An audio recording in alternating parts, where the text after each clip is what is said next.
Who is the most underrated actor of all time? It's Dolph Lundgren. Correct. Why? Because of his spiky hair and his ice-cold demeanor and his big muscles. Absolutely.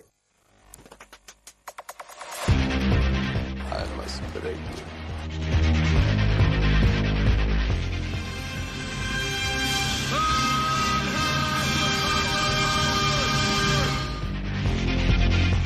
The guilty will be punished. My name is Sergeant Andrew Scott. Come on, guys, don't do this. If I don't get breakfast, I get real grumpy. I don't think you like me grumpy. And you go in pieces, asshole. Let's kick some ass.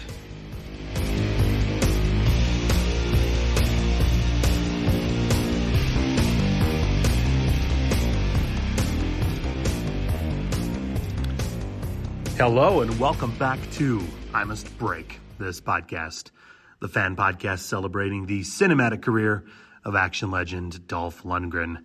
This marks the 100th episode of the show, and what better film to discuss for episode 100 than the newest film in the Expendables franchise, Expendables 4. In this current entry, everyone's favorite team of jovial mercenaries is back after a 9-year gap since the last film. This time, Jason Statham's Lee Christmas character takes the lead from Sylvester Stallone as he attempts to stop the sale of nuclear weapons on board a cargo ship. Returning alongside Statham once again are Stallone, Dolph Lundgren, and Randy Couture. But joining the team is also Megan Fox, Curtis 50 Cent Jackson, Tony Jaa, and Andy Garcia as they go up against martial artist Iko Uwais. What's up, the new guy? Remember this face. Don't shoot it by accident. Terrorists have taken possession of nuclear missiles. If these babies go off, it'll be World War III. Good to be back. Let's move. Don't mind if I do. Bring it! Is that the biggest one you've got? Oh, it's way bigger than that. Expendables, definitely rated R. In theaters September 22nd. I'm your host, Sean, and I decided to do something slightly different for this episode. And instead of having just one guest, we'll be pulling our own Expendables gimmick and bringing on multiple voices to share their thoughts on the film. First up will be my guest spot on the Piecing It Together podcast, in which I was invited on to discuss Expendables 4. After, I will be reading and sharing the thoughts regarding Expendables 4 from previous guests, friends, and fans of the show. So first up is my conversation with David Rosen on the Piecing It Together podcast. David is a great guy, and he's been on this show a couple of times, and I've also had the pleasure of guesting on his show a few times as well. So, with that out of the way, here is our Expendables 4 discussion on Piecing It Together. All right, there's only one person I could have on to talk about Expendables 4, and he's here. It's Sean Malloy. Sean, how's it going? Oh, hey, man, I'm excited to be back. Thank you for the opportunity. I will say, first of all, about this film, no, it's not great, but I did still have fun with it. So I think that's a compliment, right? Yeah, but no, thank you. Thank you for extending the invite here. Yeah, absolutely. And yeah, we could jump right into the fact that this movie, I think people who wanted just a kind of dumb, over-the-top, ridiculous, silly, fun Expendables movie also didn't quite get that. So it's been really pretty underwhelming, I think, for a lot of people. And obviously at the box office, it's not doing too well. But there's still things to like about it. And we're not going to just sit here and just crap on it or anything like that. There's still some fun Sylvester Stallone moments. Obviously, we've got some Dolph Lundgren moments to talk about. But there's stuff here for sure. Yeah, I think what's really interesting about this one is, okay, the first Expendables movie came out in 2010. And so, I mean, I've said it on my show before, but when the first movie came out, the excitement level on my behalf, as well as so many action fans or people who grew up in the 80s and the 90s watching these guys, oh my God, the excitement of the first one was pretty amazing. And depending on who you talk to, I think, it lived up to those expectations, for the most part. But then 2 years later, when the second one came around, the second one delivered in so many ways, because the second one is more of a team-up movie. You had the added additions of Chuck Norris, even though it's a real small little cameo. And then you also had Jean-Claude Van Damme as the villain. The second one is amazing. Then by the time the third one rolled around, the third one is a mess. I know we're talking the fourth one today, so we're not going to get into the third one. But the third one is just an absolute complete mess. And then we thought that the series was essentially dormant and was dead for lack of better terms. So to get a fourth one 9 years later, it was like, wow, really? And I will just say right now, that was one of my big points. One of the things that was slightly frustrating is when you look at the Expendables films, you're not going to them for story at all, for that matter. These are gimmick films, okay, that do gimmick stunt casting, if you will. And so, like I said, with Expendables 1 and 2, certainly delivered with all those action stars. But with the third one, and especially by this one, the novelty of seeing all of those dudes on the same screen, occupying the same space, has completely worn off. And that's really what's unfortunate here. Yeah, no, I agree. Also, and I didn't know this, I didn't follow the ups and downs of the production of Expendables 4 or Expend4bles, depending on who you ask. So I can fill in for you. But yeah, but I was reading a little bit earlier today, and some of the names that were thrown around beforehand, first of all, as acting, Pierce Brosnan, Jack Nicholson, Clint Eastwood, but then directing Duncan Jones and DJ Caruso, all around better options than what we landed on. And so I don't know where we got to the point where here we are, Scott Wild, director of Need for Speed, is our director, and then our additions are basically Megan Fox and 50 Cent. I'm not quite sure where it all lands there. There were a couple things real quick, and I'll try and give you the Cliff Notes abbreviated version of what happened here. But my understanding is that basically Millennium Films, that's the company that's behind the Expendables franchise, their intent was to hand the series over to Jason Statham. Okay, and they were going to make it a spin-off movie. I think the working title for a brief period, I kid you not, was it was going to be called The Expendables, A Christmas Story. Get it?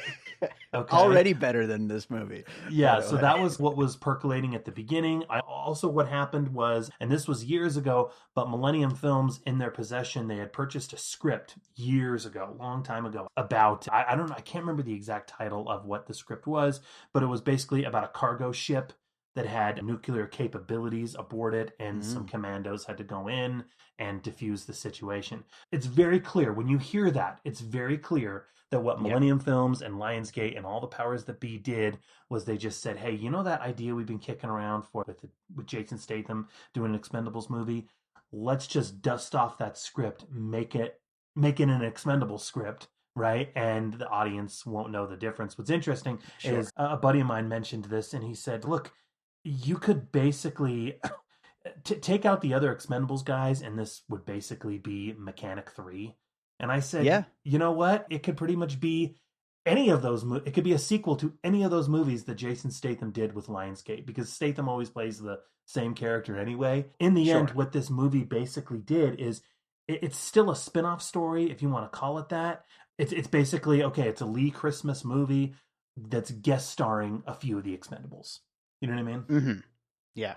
No, absolutely. And it still should work to a degree. Jason Statham is charismatic as hell, and I'm one of the few who absolutely loved Meg 2 earlier this year. I'm fine with Jason Statham, but there's just not much there to this story, unfortunately. But I think we should start getting into some puzzle pieces here, and we'll talk about a little bit more about things that did and didn't work along the way. But what do you have for your first puzzle piece for Expendables 4? G.I. Joe. Basically.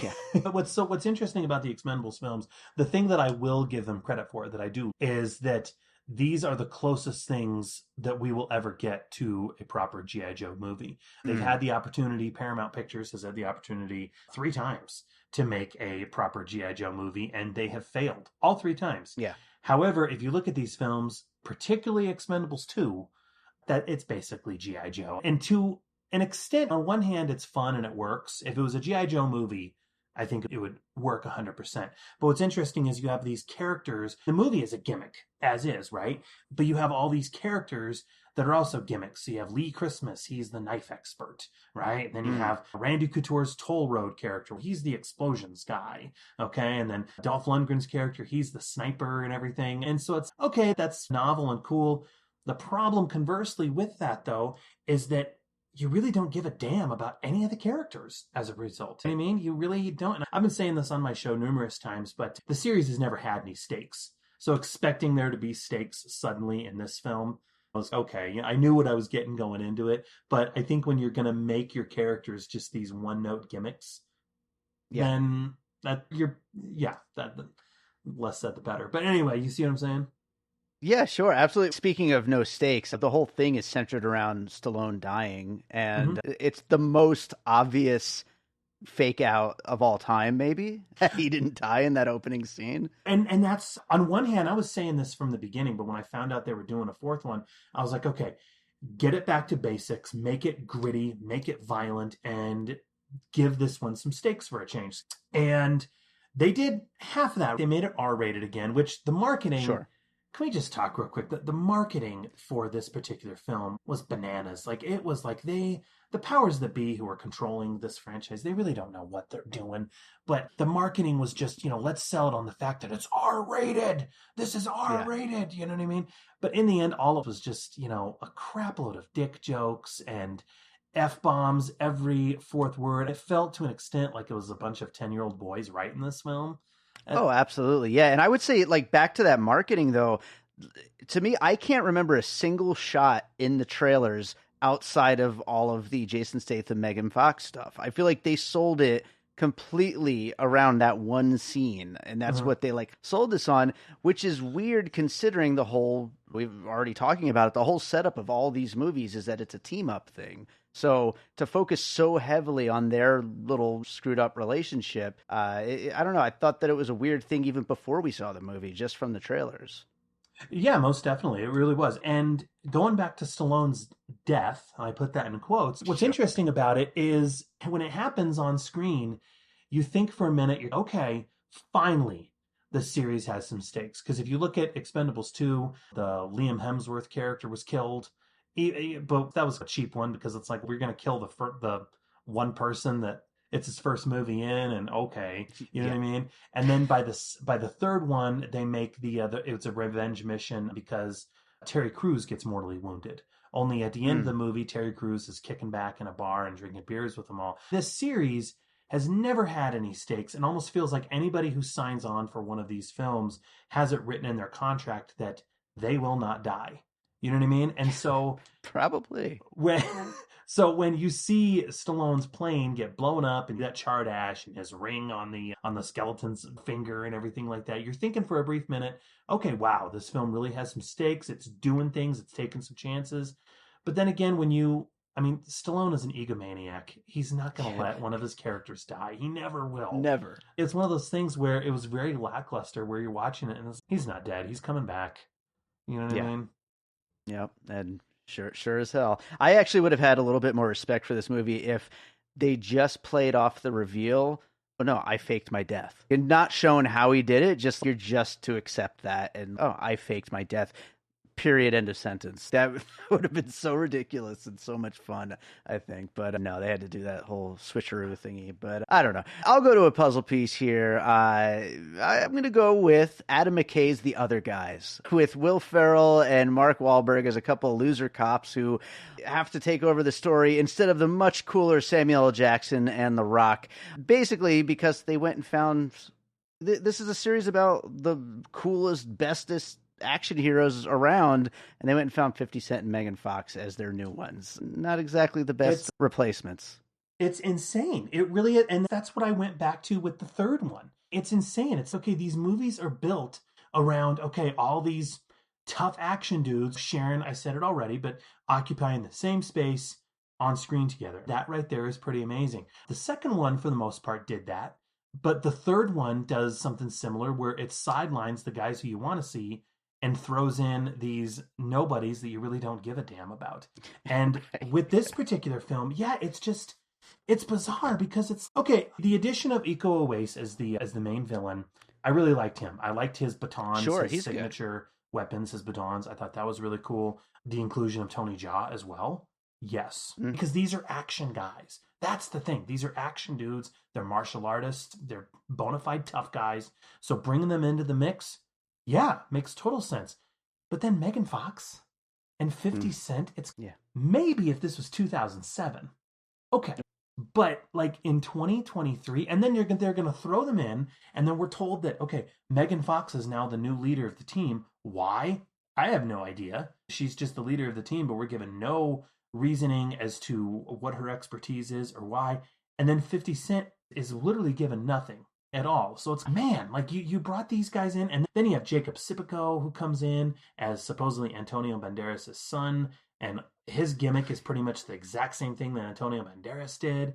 And it's just like a little extra pervy, but yeah, and it's just like, what guys, what are we doing here? And that's the thing that I come back to with this particular film is it's like I was really open and excited about a new Expendables movie being made. But then it was interesting because when it was in production, we should probably also say too that this finished filming 2 years ago. Wow. And Lionsgate had been sitting on it for a while. And when you hear that, it's like it makes sense because I remember when, Megan Fox was posting images on set and everything. And it was just, okay, they decided to make another one and they're making the same exact mistakes that they made with the third one. You know what I mean? Yeah, absolutely. Absolutely. You know what, Sean? I'm thinking we're going to end up just like talking so bad about this movie, and we could talk plenty more about it along the way here, but rather than continuing course the way that we're doing right now, a while back we had talked about doing a Breaking It Apart episode on just the Expendables as a series, and I feel like there's no reason to continue down this Expendables 4 road.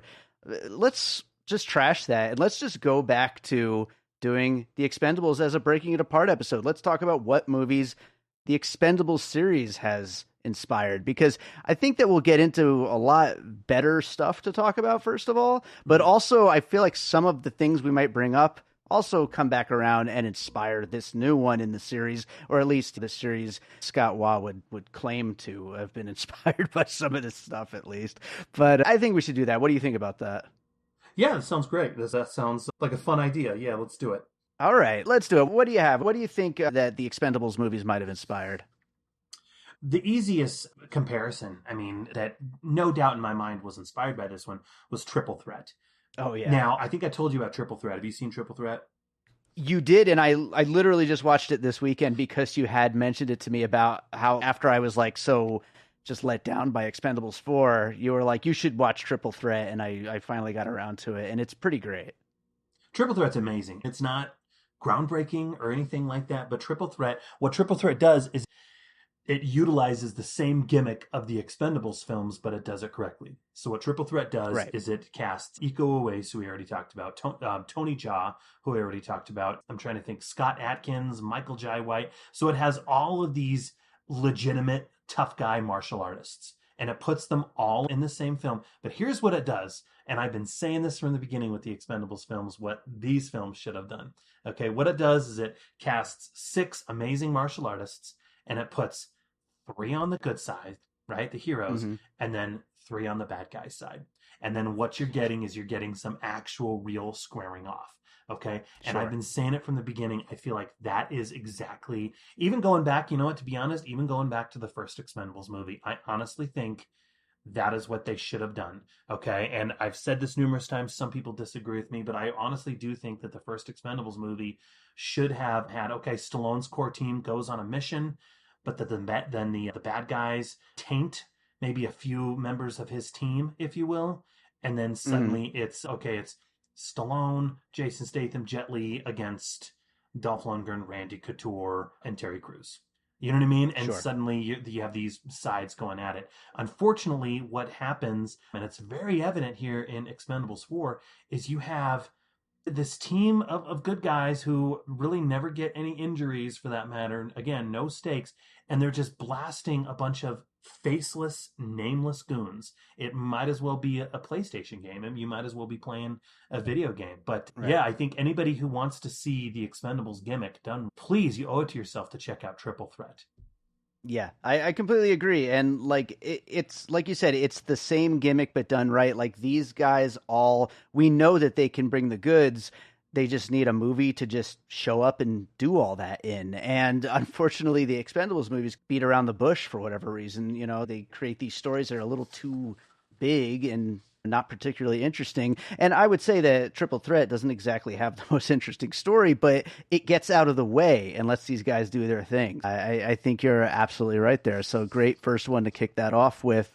I will go with, I feel like, a pretty obvious one, but I'm going to go with the John Wick series, especially the later entries, John Wick 3 and 4, especially 4 overall. But really just the John Wick movies, they started as this small little revenge story of this guy whose dog is killed, and he goes after the people who killed his dog.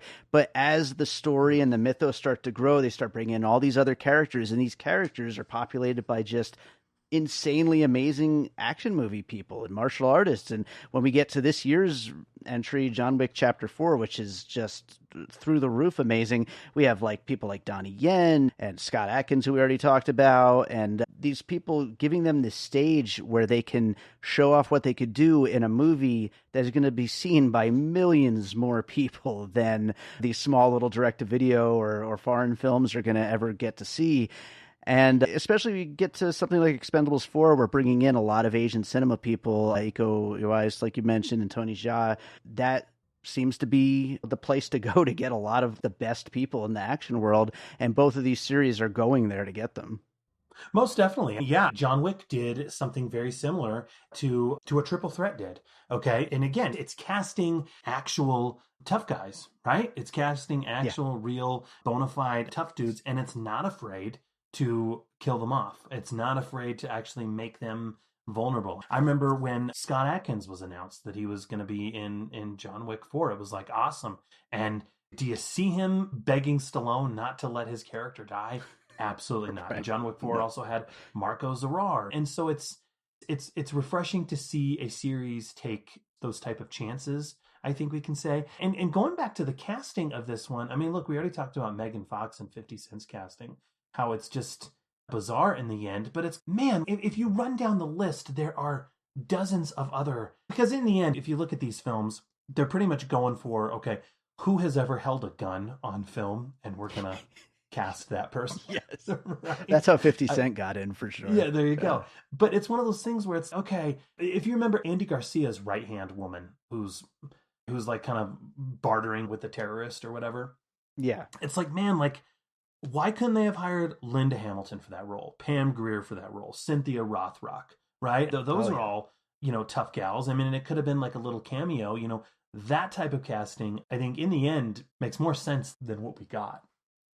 Yeah, absolutely. What do you have for another piece?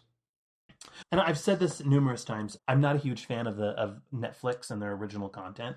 You know what I mean? However, what I wish the Expendables film would have done is, I'm sure you've seen Extraction and Triple Frontier. I loved Triple Frontier. I thought Triple Frontier was really good.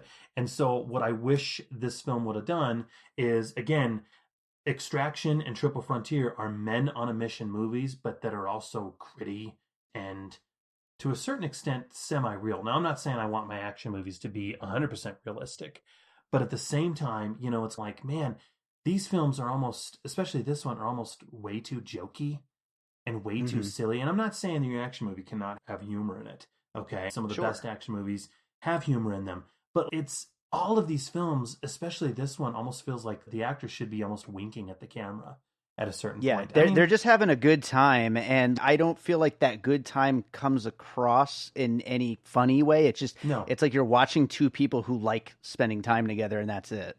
Yeah, exactly. But going back to what I said earlier about the humor being a little forced and being a little immature, but one of the scenes is Randy Couture urinating on a door to loosen it up with moisture, and it's wasn't funny at all. Did we really think that was funny? Do we really think the constant dick jokes? I mean, that there's some jokes at the beginning with Stallone and Andy Garcia, and then Randy Couture, that's his entire character arc.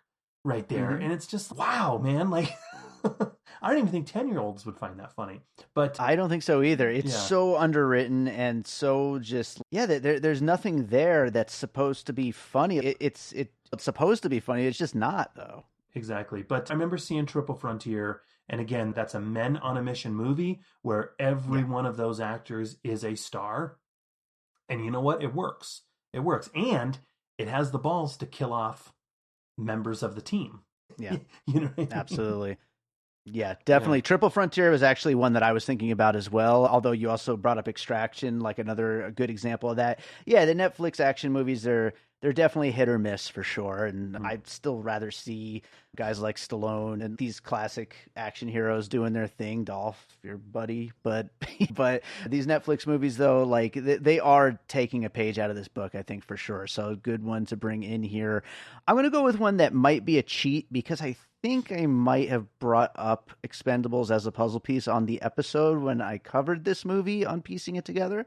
But I'm going to go with the Suicide Squad, the James Gunn 2021 reboot sequel kind of mashup thing, which of course also had Stallone in it, but definitely feels like a throwback to the exact kind of movies that the Expendables are trying to bring back. They're both trying to do the same thing and bringing back these like a team of macho 80s tough guys. And until, of course, the Suicide Squad gets all comic booky in the end and gets big CGI heavy. But up until that point, it is a bunch of guys on a mission, basically, and they're all kind of shit-talking each other. We're talking about how Stallone and Statham just seem to be just messing with each other the whole time, and it doesn't quite work, but it works a lot better in the Suicide Squad, I feel like. And, you know, definitely seems like they're cut from the same cloth of being inspired by the same things. And can I just say real quick, I like that. I like your points there. Can I just say real quick, though, the Stallone and Statham banter this go-round did not work for me as well as it did in the first couple, especially the first one. I think Stallone and Statham have great chemistry among one another. Sure. But in this one, that's the thing that I left the theater in a lot of ways feeling like this film either felt like the pilot episode for a syndicated TV series, or it felt like a direct-to-video sequel. Because if you just look at Stallone and Statham, their very first scene together, I'm just going to say it's embarrassing. It really is. It's Stallone picking Statham up because he needs Statham's help at a bar beating up some guys who got his lucky ring. And then we find out later on in the film that was all a big setup. That was a big payoff. And then that's also Megan Fox's introduction in the film, where she's just apparently being this angry girlfriend, and she's throwing plates and dishes at Statham and Stallone, and Statham and Stallone are, of course, looking at each other like, women, am I right? And it's what? Like in 2023? Are we? And it's just funny, too, because her first scene, I don't know if you noticed this or not, but her first scene, she's wearing heels and this dress, and her makeup is like immaculately done to where where was she going here? You know what I mean? Like it's I mean, anyway, sorry. A lot of strange choices, absolutely. I do think you're right, though. The banter in the earlier films was so much better, and I think that they just rested on, well, people like these two together, that's enough. We don't need to actually write jokes here. Like, just throw them in a room together, that it'll sell itself, and unfortunately doesn't work quite that way all the time. No. But why don't we go to another piece? What do you got next? I feel bad admitting this, man, but I think it's evident to where Stallone in his career may be heading at the moment. Now, obviously, he has Tulsa King, which is on Paramount Plus or whatever, and then he has the reality show. So obviously, those are financially successful for him and working. But if you look at Stallone's contributions to the film, all he really does is that bar scene at the beginning, if you want to call that an action sequence, all he does is he throws the dude over the bar. And that's pretty much it. But the rest of his scenes are of him flying a helicopter, where he's sitting in one location, okay, with green screen behind him. We haven't said that yet, but this film is filled with green screen like you wouldn't believe. God. Okay. So much. But his contributions to the film are pretty much just him sitting in a helicopter, and that is it. And it reminded me to an extent to all of those Bruce Willis films that we saw. And thankfully we're not seeing them anymore, but Mel Gibson seems to have picked up the mantle from Bruce Willis, where pretty much these films will cast an aging action star, okay, in the film to help sell the film. But in the end, that actor really isn't going to be in the film that much. And when they are on screen, it's pretty much them going to be sitting down at a desk, and they're going to have some younger guy, okay, who's going to be picking up the slack, and he's going to be doing the heavy lifting. And it's, man, like when you watch what Stallone does in this film, he's become the Bruce Willis analog. And I hate saying that. Right.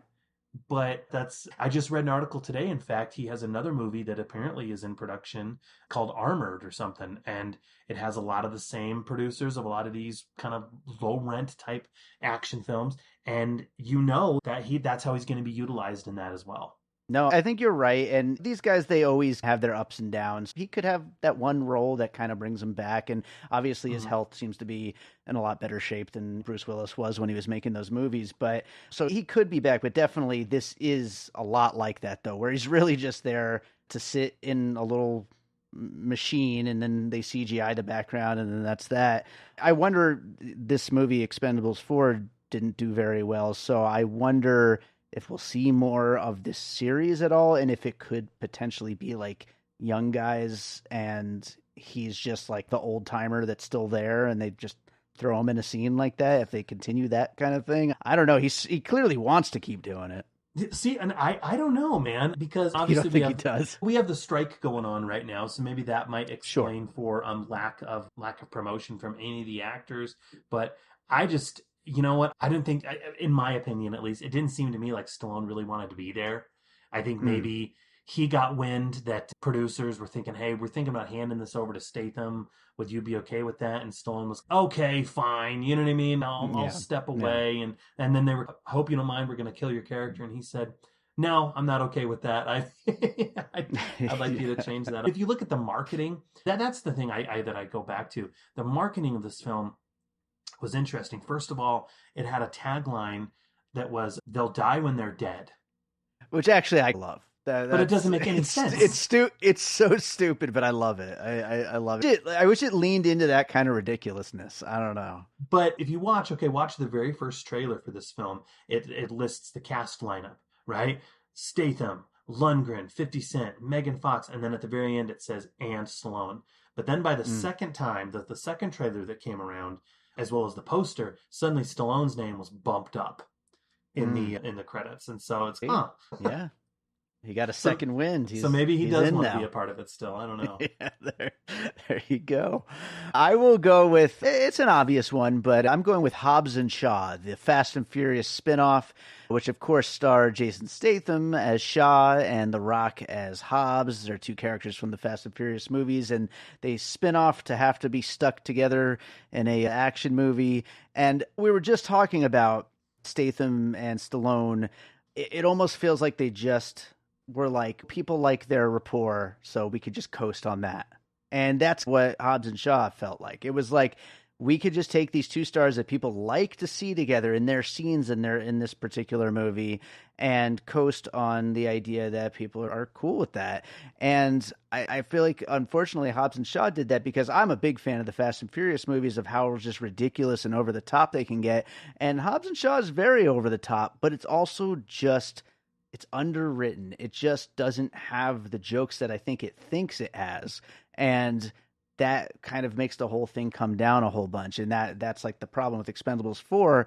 But as far as like Fast and Furious, the series, I feel like it is totally inspired by the Expendables series, and constantly adding more and more. Who can we get? Who can we get each time out? And Hobbs and Shaw seems to be a place where we're just coasting on these two main people versus actually getting important new additions to the team. Yeah, I'll admit I was not a huge fan of that particular movie, because it got a little too ridiculous in many scenes. But no, you're exactly right. It's trading off that kind of macho banter between two guys, but then in the end they're going to team up. And a lot of it could just be nostalgia. One of my favorite movies of all time is Tango and Cash. I love Tango and Cash because of the banter between the dudes. Yeah. And so maybe perhaps it's that I'm nostalgic and I'm looking for something like that just doesn't exist anymore. You know what I mean? Yeah. But yeah, no, I like that particular piece. I mean, it makes sense in the end. But yeah, you can tell, I mean, I remember when they were shopping Hobbs and Shaw around, or when they weren't shopping around, excuse me, but when they announced that they were going to do a spin-off movie, it was very evident that they were like, okay, these two characters are the two fan favorites. So we're going to make our own movie that siphons off from that, and it's going to be that, their own thing, right? Going on their own adventure. And that's exactly what this was. This was a side mission, if you will, that inexplicably they just suddenly made Expendables 4. When I think it would, like we said earlier, maybe it would have made more sense if they just made it a Christmas story. People love Christmas action movies. What do you have for your next piece? This is my last one, but like I said, I was surprised that this went theatrical, to be perfectly honest, because the third one just did terribly at the box office. And like I said, we've had 9 years between the last one. So theoretically, this should have gone direct to video. But it didn't. And maybe in hindsight, the fact that we have the strikes going on right now, and it's also in September's a dead month. So maybe it made sense them releasing it now around this time. But yeah, it reminded me of a lot of those direct-to-video sequels that we see come out of Universal. Universal has made 5 or 6 sequels to Death Race.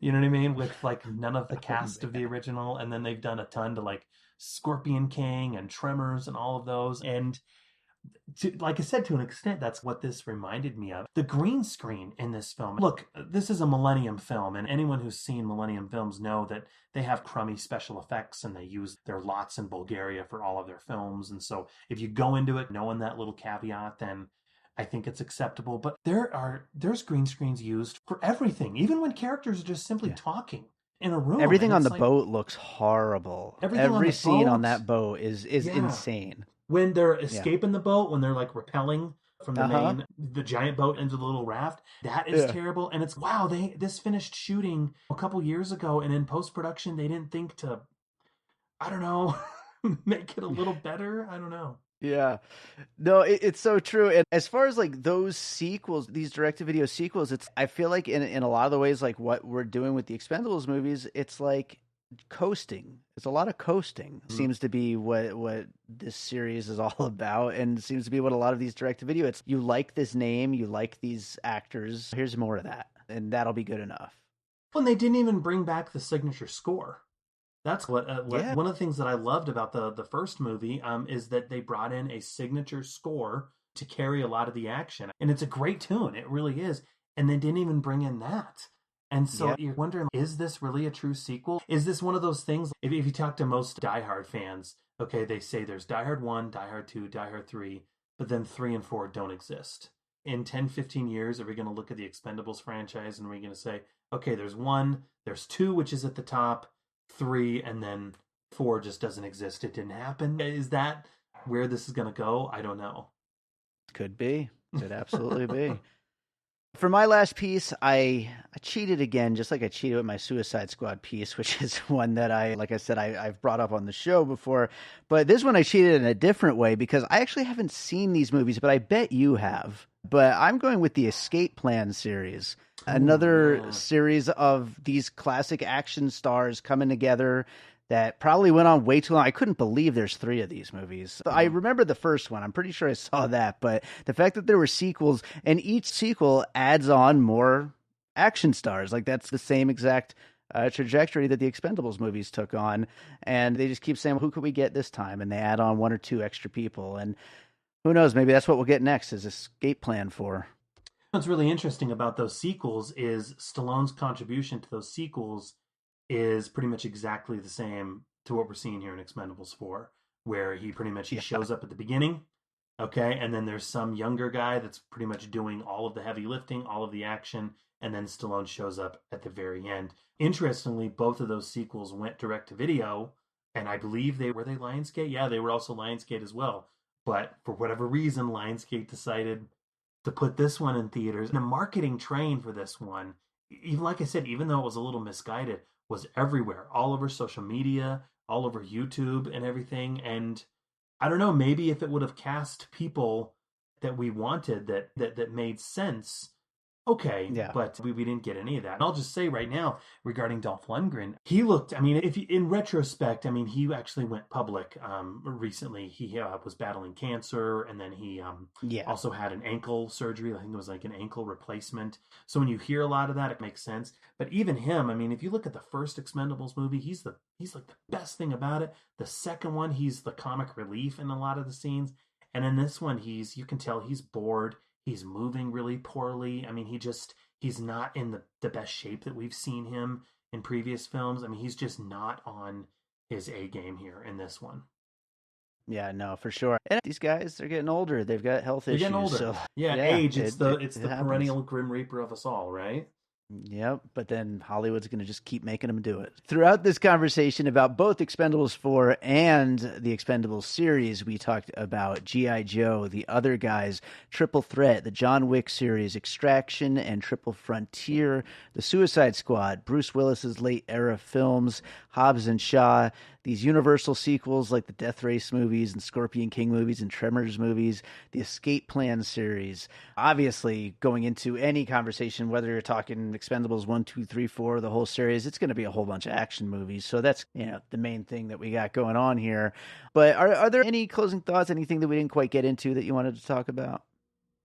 I feel like we dumped on the film, and I wouldn't say it's unfairly dumped. I mean, we were honest here. I will say, though, having said all of that, I did still have I did still have fun. It did still keep my attention. Mm-hmm. It does not overstay its welcome. It comes in at a clean, I think it's like an hour and 42 minutes, and that's with credits. So it does what you would want in an action movie. I really did Iko Uwais as the villain, and it seems like you can tell that they added some flavor and style to his character. Like you said, they give him those signature weapons that he uses. Unfortunately, if you just look at the first 10 minutes of this film, the first 10 minutes are just very clunky. Okay, they're editing in him where he's going onto this base trying to steal these detonators and he's killing everybody. And then they're intercutting those scenes with Statham and Stallone's silly macho banter. You know what I mean? And it just doesn't work. And I think a lot of that, what it ultimately comes down to is Scott Waugh. It's like, why out of all the guys, okay, that you're going to hire for directing an action movie was the dude for Need for Speed. I don't want to mitigate his talents or anything because he's directed a movie. Yeah. I've never done that before. But there are so many other action directors who deliver on low budgets who would have been amazing at this. There's Jesse Johnson, there's Isaac Florentine, there's William Kaufman. This film would have hired any of those dudes. I think we could have gotten something maybe not amazingly better, but I think certainly a little more passable. Yeah. I'll say just two quick things. First of all, as far as Expendables 4 is concerned, the fight scene where Jason Statham and Tony Jaa team up, I thought that was the one kind of passable scene. Like, I thought that was some pretty solid action versus most of the other action. As an action movie guy, what did you think about that? I loved it. Again, I think the inclusion of Tony Jaa in this film was awesome because I've been praising his skills for a while. He teamed up with Dolph about 8 years ago for a movie called Skin Trade. Anyone who has not seen Skin Trade, damn, I should have made that a breaking apart piece. Yeah. But yeah, check out Skin Trade actually because Dolph and Tony Jaa team up in that one. And that one is absolutely awesome. So yeah, I think Tony Jaa is amazing. I will say real quick though, it does make me laugh how Tony Jaa is apparently a former expendable from 20 years ago, but he's given that life behind for a life of peace, only he still has the Expendables logo on his boat. So it's sure. It's kind of like... Just in case, you never know. The other thing I was going to say, as far as like the whole series is concerned, when I started making my list for this episode, I was a little surprised by how many like team up things were before this. Of course, the first thing that came to mind was, are we going to talk about superhero ones like the Avengers and stuff? But that was all before this. And I guess my memory of this series and where it fits in the whole pop cultural thing is a little wishy-washy. And it's interesting where it sits. Like we already started getting all of the big superhero team ups. And then the idea came, let's get all the action hero guys together. And I think it's a really smart idea, and it's easy to see why this came together and why it turned into a whole series. I got to revisit it too, because you talking about how great it was. I remember liking it. I remember liking the first 2 and then 3 just being like crap, but I'm going to have to revisit 2. I haven't seen it in a while. Yeah, 2 is great. And we didn't really talk about it, but I think The Dirty Dozen obviously was one of the inspirations for this particular gimmick to come to fruition. I think The Magnificent Seven. I know some people really like the original much better than the remake. However, I think the remake still has some things going for it that is actually pretty cool. But again, what the remake did, the one with Denzel, is it doesn't hold back in terms of the violence. And of course, this film was violent as well, but it didn't. Magnificent Seven didn't have that tongue constantly in its cheek. And again, I'm going to go back to it. It had the balls to have some stakes and kill off some major members of the Seven. Yeah, that is something that's missing from these movies. It's missing from all movies nowadays because everyone's so worried about continuing these franchises. So it's something in superhero movies. It's in everything. Nobody wants to kill anybody off anymore. And it's a shame. But I guess we could talk about that on another episode one of these days. But I think that does it for the Expendables. Sean, tell people where they can find you and your podcast. Yeah, I host I Must Break This podcast, which is the Dolph Lundgren fan podcast. It's hard to believe when I started the project up 5, almost 6 years ago. I didn't think I'd be at the point that I am now, but we are at episode 100 now. And yeah, it's a ton of fun. We pretty much look at all of the impressive films in the filmography of Dolph and pick them apart like we've done here. And yeah, I'm going to be closing up here soon. But it's been a ton of fun. And I've also gotten to interview a ton of people who've had the pleasure of working with Mr. Lundgren on set of a lot of his films. So please check it out. We are on iTunes. And yeah, it's a lot of fun. You've been on a couple times too, so thank you. Yeah, absolutely. It was always fun doing that and discovering some Dolph films that I might not have made it to if it wasn't for joining you on your podcast. I imagine you're a better, more intelligent person now as a result. Am I right? Absolutely. So. That's the only way I would put it, for sure. Sean, thanks again for being here, and we'll get you back again sometime. All right, take care, man. All right, so that was my conversation with David Rosen. That conversation is also available on the Piecing It Together podcast feed, where you can check out his reviews and discussions regarding all of the other current film releases. Major thanks to David Rosen for inviting me back on once again. But the fun does not stop there. Next up will be the thoughts on Expendables 4 from a few guests and friends of the show. Before we get to those, though, I wanted to read a few of the opinions from fans of the show who wrote in. First up is Kashif Nassar. Kashif wrote in and stated, I was optimistic about it in the lead-up. After all, it's been several years since the last one. Surely there'll be a good hook to entertain audiences anew, right? I was shocked by how lazy it all was. So full of missed opportunities, underwhelming drama, action, sets, CGI. It is all so meh. Films like Skin Trade and Triple Threat may not be considered classics, but they are rarely boring, had several great action beats and memorable characters. These are achieved with much lower budgets than Expendables 4. I didn't see where the $100 million went for Expendables 4. Was the cast so expensive? No Jet Li, Arnold, Snipes, Harrison Ford, Mel Gibson, etc. So I don't buy that possibility. I just find it a shame that with more resources, Expendables 4 failed to achieve what many low-budget films do. Kashif, I couldn't agree with you more, man. I even stated it on Piecing It Together. Yeah, films like Triple Threat and Skin Trade did a much better job at handling the multiple action star gimmick than this particular film did. Thank you for those thoughts. Steve Dunn also wrote in saying, this series has already featured most of the old legends, and too big a cast doesn't benefit anyone. But are we really expected to believe Snipes and Rourke were too busy for at least a cameo? How about Carl Weathers, hot from The Mandalorian, being included? A teaser trailer featuring Weathers possibly killing Lundgren would have blown up the internet. Throw in some B-movie guys like Hughes, Gruner, and Lorenzo Lamas, who'd come cheap but appeal to connoisseurs of 90s video shelves. Get Amy Johnston and/or Gina Carano in there. The latter comes with negative press, I acknowledge, but it's not going to worry most of the target audience for this movie. Spend a few dollars more on CGI, kill off Toll Road. That's the Randy Couture character. That's it for now. Yeah, another thought I completely agree with, Steve. Thank you so much. I had the idea The thing with Expendables 4 is they touch upon Dolph Lundgren's Gunner character meeting a gal on the internet. Only that plot thread goes absolutely nowhere. How cool would it have been at the very end if Gunnar Jensen said, oh yeah, my gal from the internet that I met is showing up to meet us, and it happened to be Cynthia Rothrock's. I think that would have been a wonderful opportunity as well, but unfortunately that was squandered. Okay, so next up will be thoughts on the film from friends and past guests. So included here are a few audio essays from guests who were gracious enough to record and send in their thoughts.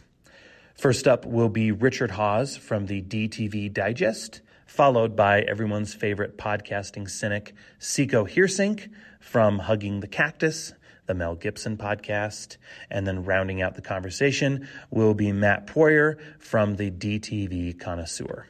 Enjoy. Hi, I'm Richard Hawes from the DTV Digest, and these are my thoughts on Expend4bles. Expend4bles has been the subject of a lot of criticism since its release, and perhaps deservedly so to some degree. But while there are flaws, not least that title, with its clever use of 4 instead of an A, I thought there was a lot to enjoy. The Expendables series as a whole has never been perfect for one reason or another. The first film wasn't as hard as viewers wanted. The action was choppy, and it was mainly memorable for wasted opportunities. But whatever the shortcomings, it was a cool idea, and it did bring together one hell of a cast. It also provided a boost to the action genre, giving guys like Steve Austin a solid run in its wake, and reinvigorating Dolph Lundgren's career.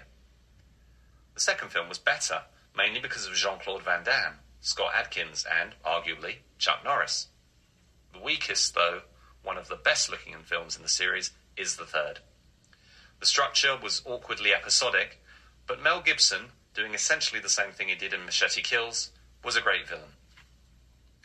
Expend4bles is as indecisive as its predecessor, in deciding to introduce new, younger characters, sometimes not that young, such as Curtis 50 Cent Jackson, alongside the veterans. Those introduced in Part 3 are long gone without mention, as are other favourites. Antonio Banderas' memorable Galgo is replaced by Jacob Skipo playing his son, though it seems they did little more than recast the original role when Banderas didn't sign on. I thought Galgo nailed the part, by the way. Jet Li made his farewell in the last outing, so his absence is not felt, but the same cannot be said for the AWOL Terry Crews. Thankfully, we have Lundgren and Randy Couture, as well as Statham, of course, for continuity. Most notably, series anchor Sylvester Stallone takes a back seat this time, allowing Jason Statham to lead the team, only he doesn't, at least not at first. An issue with this entry is that it seems to want to disregard the team element, also a problem at times in previous entries. To make this a film focusing primarily on Statham, it's pulling in two different directions. With Stallone sitting this one out for the most part, the film really struggles to find its feet. But when it does, it gets pretty good. Unfortunately, there's more to be said about the film that's bad than good. It stands apart from the previous films not only in its focus on Statham over the other characters, but in its efforts to be more R-rated than the previous films, adding in a lot of swearing and graphic violence, which felt quite forced. Funnily enough, in the UK, this film has exactly the same age rating as the previous films, 15.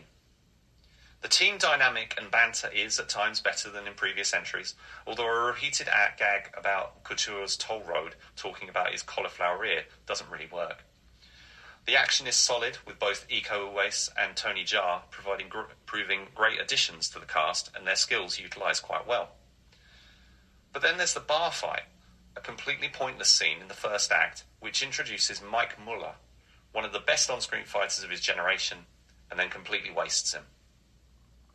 For every positive thing, there's several negatives. The presence of Megan Fox is a perfect example of this. The shrieking introduction of her character is terrible and completely undermines her character before she's even had the chance to do anything. Her being positioned as the nominal new leader of the team in the second act, both in contrast to the more experienced characters, such as Statham's Lee Christmas and Couture's Toll Road, and in contrast to that earlier scene, set her up for failure.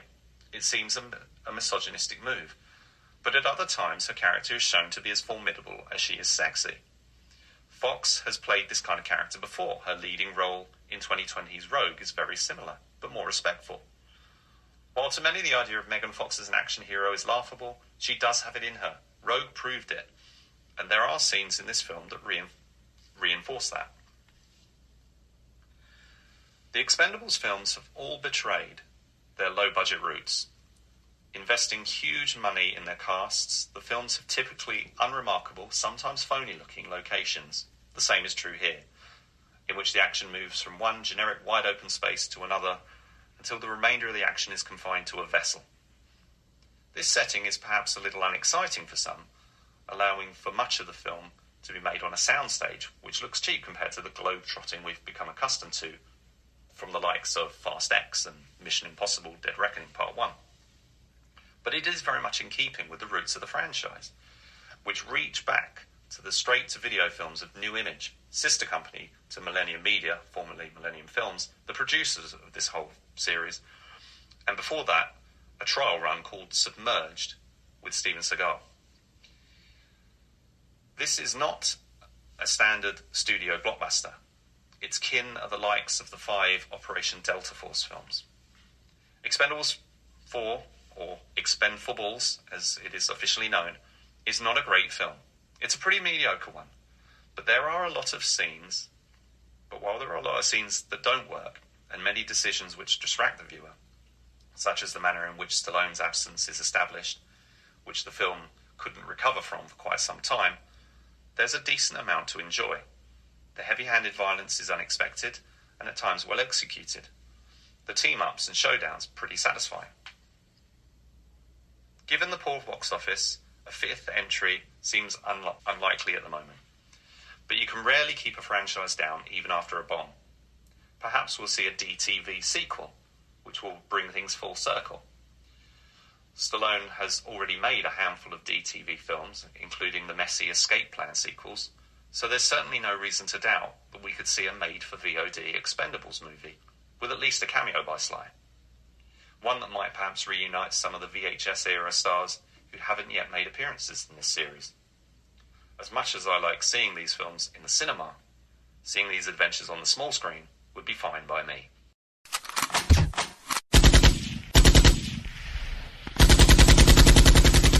I must break this podcast, listeners. This is Sicco Hersink from Hugging the Cactus, a Mel Gibson podcast. I have chosen this as my return to podcasting. It's been 9 months. It's been a while. I'm gonna sound rusty, but here we go. The topic I've been asked to cover today is, of course, Expendables 4. Here are my first impressions. Bad CGI. Remember how Stallone harped on Expendables having only practical effects? That's gone the way of the dodo. How he didn't have money to blow up an aircraft carrier, so no CGI. He only wanted practical effects. Prepare for green screen hell, people. Next problem I had with it, the writing. Atrocious. This one's clearly written by ChatGPT and some silly writer's room that had notes shoved on them. The plot, nonsensical as it is, hard to follow, simplistic, stupid, and just generally insulting to your intelligence. Stallone, of course, is only in it for 5 minutes. He's like the one bright spot. Stallone must have Stallone-ified his scenes a little bit. So he's in one scene where he cock-blocks Jason Statham with Megan Fox. That's a blessing. It's also a little funny. He's in a bar fight. That's funny too. The bar fight makes no sense, but at least it's entertaining. And of course he's seemingly killed off, disappears for most of the movie, and spoilers, returns in the end. It does bring us to the next problem of this movie. Why is Megan Fox in this movie? Why is discount Angelina Jolie in this movie? Her fake boobs, of course. They do zoom in on them, fully clothed, a lot. Of course, this isn't the 70s where you'd get a decent gratuitous boob shot. Instead, we have to suffer the insufferable, which is Megan Fox trying to act and trying to be an action star, which she clearly is not. And to round out my problems with this movie, the jokes don't land. Now, this is not new. Expendables 3 is famous for its campy jokes, delivered with really bad timing. The whole Expendables series has always been a kind of a bad dad joke bomb fest. Unfortunately, it's so bad it's good does not apply here. It's just bad. Really bad. It's so bad, it makes episode 3 look good. So part 3, and that's going to be convenient because I will be covering that on my next season of a Mel Gibson podcast because Mel's in it. And now I can at least say part 3 is not the worst in the franchise anymore. Part 3 at least made its money back. This one won't. Expendables is over, people. Over. With a fizzle, not a bang. They should have left well enough alone. But someone must have needed money. Now, if there has to be a bright spot in this movie, it's definitely Dolph. At this point, he's probably mid-cancer treatment and he can't really do much. Hence why the machine gunner is relegated to sniper Overwatch and he's just mostly lying down, which is probably a smart way to utilize him. But it's a shame because his character was such a big part of the first movie. The big charm of Expendables, which is just seeing your old action heroes again who are still doing well, it doesn't really apply here. Dolph is not doing well. Stallone is way old. Even Jason Statham is getting to look a little grisly around the edges. So they, of course, bring in a new batch of people. And the new batch of people you've never seen in other movies. That's why you're an expendable. Because we've seen you in other stuff. We've admired you in other stuff. And now you're in a team with other guys. But you're not. So in closing, Expendables was done about a decade ago, and now they've done a cash grab. We've seen a lot of that over the last few years. Don't look for things to improve in Tinseltown. Skynet is writing the scripts now, and the lunatics are in charge of the nut house. But at least we got our old stuff to talk about. Stay tuned. More to come.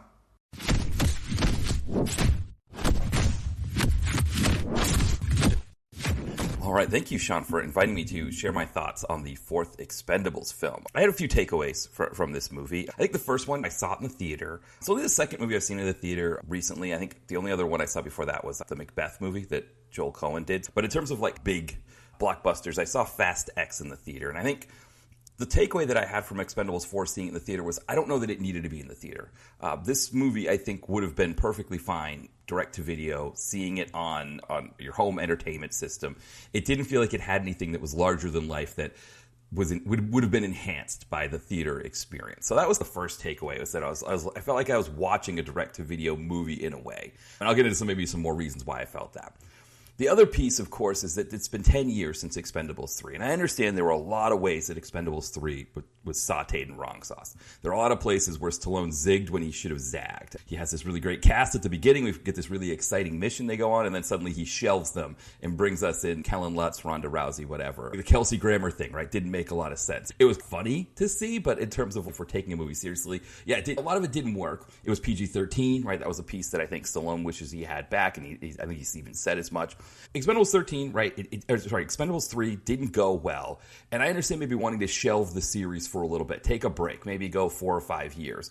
But if you're going to go 10 years between movies, there really has to be a reason why you're coming back for that fourth movie after 10 years. And this did not feel like we really want to come back and revisit this kind of movie. From a story standpoint, with the whole thing with Stallone's character dying off and then maybe he comes back or not, that feels like either a direct-to-video sequel that you would have had a few years after Expendables 3. It feels like it could have been Expendables 3, right? It could have been what Expendables 3 was.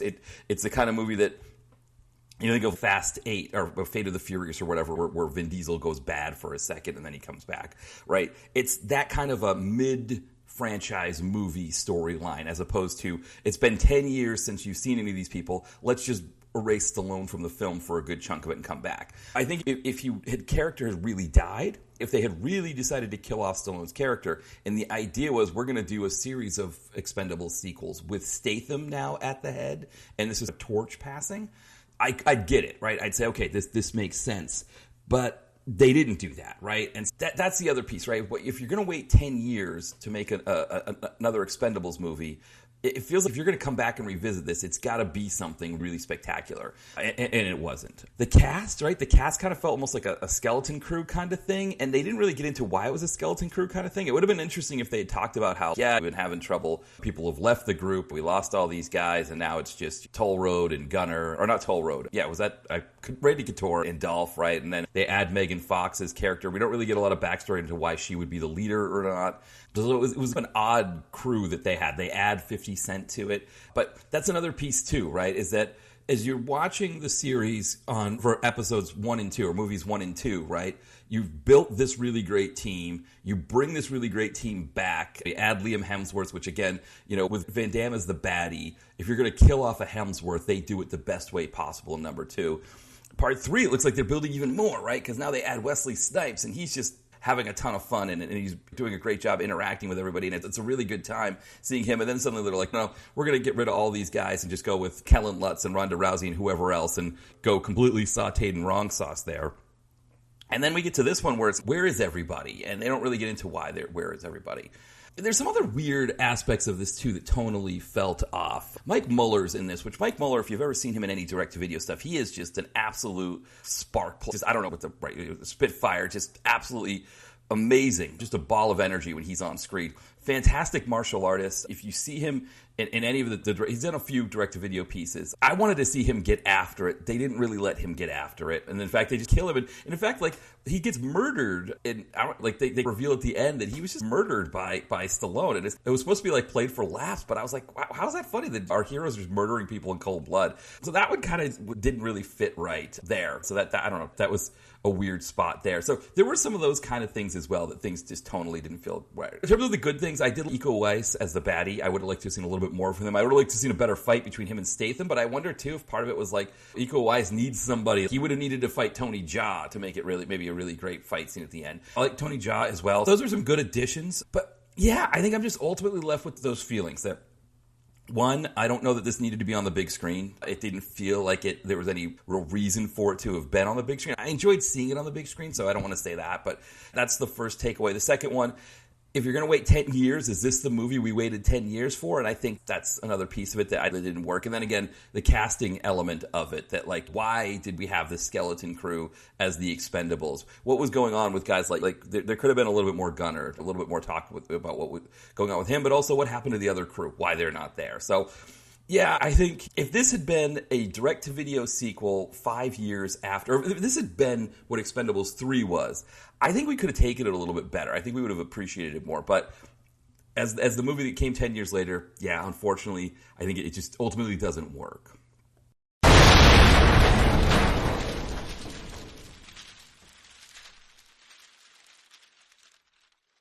All right, major thanks once again for everyone who wrote in and participated.